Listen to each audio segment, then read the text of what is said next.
This model is really the engine behind the whole 363 report. There are two basic layers. The first layer is the 8 approaches. Each of those represents a broad category of leadership, and they're not mutually exclusive. In fact, the approaches that are adjacent to each other have a lot more in common. And so if someone's high in the energizing approach, then they're more likely to be high in the pioneering approach. On the other hand, when we look at someone who's very high in the energizing approach, they're a lot less likely to be high on the deliberate approach. So, much like DISC, this is a circumplex. Things across from each other in the circle are less related, and then things adjacent to each other are more related.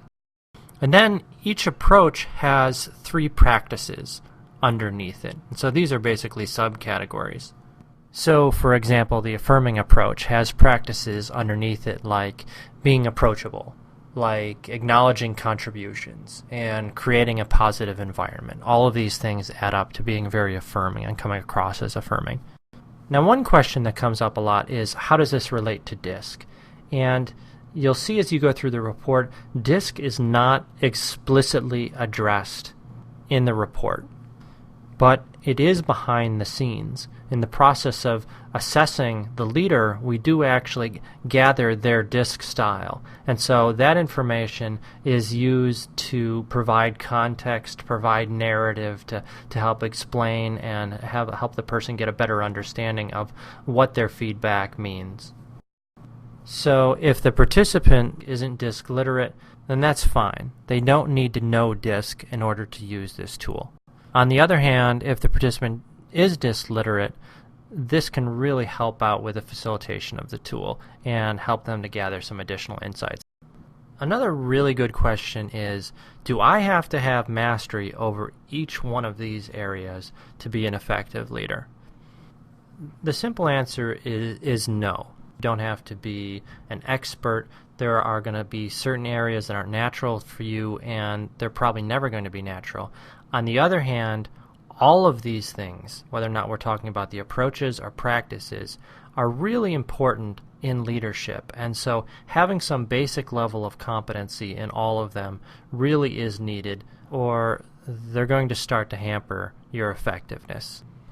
Of course, providing a real specific definition of what is a basic level of competency is tricky. When we get into the report, we'll see that the average for most of these scales tend to be around 5.5 on a 7-point scale. And I would say that for most people, anything in the 4 range is really a red flag and worth exploring. But the point I'm trying to make here is on a more conceptual level, and that is none of these 24 practices or 8 approaches are things that you can blow off. You may not be fantastic at all of them, and it may not be a good use of your time to try to be an expert in every single area, but at the same time, you can't ignore them. If you're clearly deficient in one of these areas, it's going to cause problems for you, and it's going to cost your leadership effectiveness. And then a final question that we do here is, where do these approaches come from? Where do these practices come from?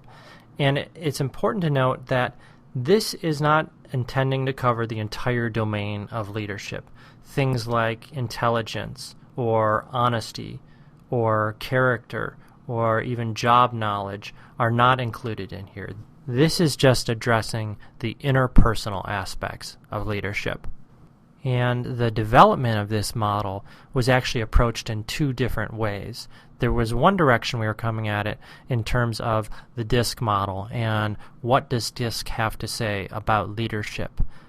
The second angle, and perhaps even more important, is what are the contemporary and traditional best practices in leadership? What do the experts have to say? And as we started collecting data, what we found was a very cool and robust relationship between some of these age-old principles and even more of the contemporary principles as well, and what DISC has to say about the person. And so you'll see areas like energizing or affirming in Kouzes and Posner's work.